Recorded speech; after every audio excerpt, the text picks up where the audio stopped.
Today we're visiting Caerleon Amphitheatre. Caerleon was a Roman legionary fortress, although the Romans called it Isca, after the nearby river Usk. It was the home of Augustus Second Legion. The legion's commander, Vespasian, went on to become Roman emperor.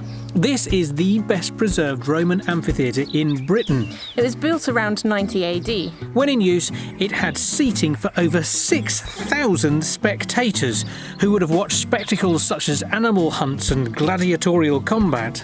It was also used by the Roman army as a parade ground. The amphitheatre was constructed outside the fort, the walls of which run along one side of the amphitheatre, some 16 years after the building of the fort.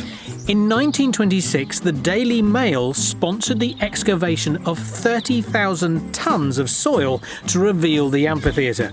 Since the Middle Ages, up until this excavation, it had been known as King Arthur's Round Table.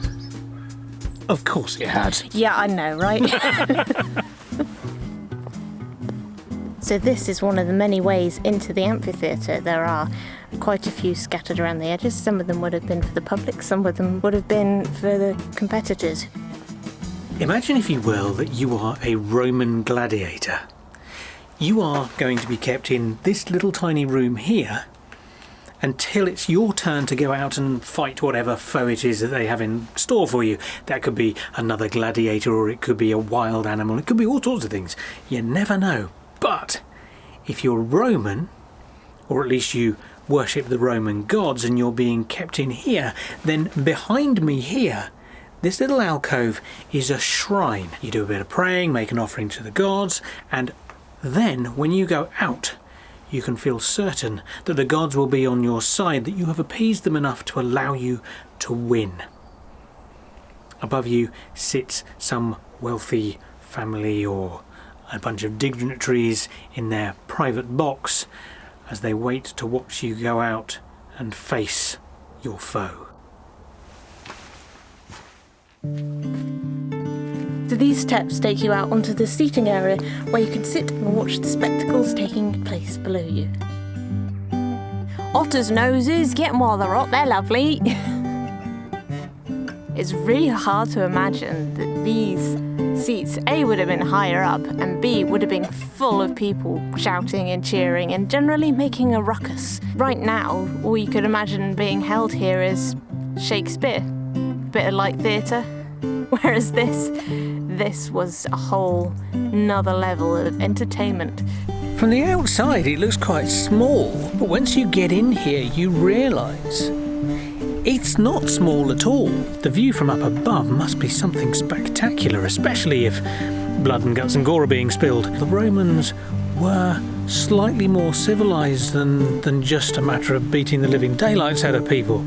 I would imagine that great debates would go on here and possibly poetry readings, the occasional play. Imagine how the people who lived here before the Romans arrived saw this. This was major engineering works. What did you think? I thought many things. It's a bit weird because I know this is supposed to have been the site of many noisy things, but all I can imagine here now is Shakespeare in the Park. Yeah, I'd quite like to see a play here. I do wonder whether they'd do that with it. It's interesting to see how entertainment has changed so much. I think it was brave of them, quite frankly, to come to Wales and go, I know what was a really great idea, outside theatre. Yes. Yeah, you'd have to wait for the good weather, wouldn't you? Yeah. Which originally we've we've got been 5 lucky minutes. with. Yes, well, there is that. In Rome, they would have been used to having lots of outside events with not much worry, but here... Mind you, I suppose, because of the fact that the thing would have been much taller than it is now, it would have been quite enclosed. It would have been warmer than it is at this height. It's warmer down here, but on the... Yeah, I suppose actually with that amount of people, they would have been fine. Actually, yes, yeah. It would have been. It's a bit like going to see a football match. It warms up quite quickly. I think it's a pleasant place to be. I'd rather see it with an event happening, I think. Yeah, maybe. I mean, it's certainly fascinating. There's an awful lot of work has gone into building this place. Yes, you can see, because judging by how much of the foundations are left, because normally you get just kind of like the very basic foundations rather than this. I mean, you've got to bear in mind, this thing's nearly 2,000 years old. Yeah, Yeah, I know. It's kind of quite something that It's it's lasted. still here. Yeah. I think that's it from us here at Caerleon Amphitheatre, don't you? I do too. So, if you like our films, don't forget to click that pesky little subscribe button. See you next time. TDFN.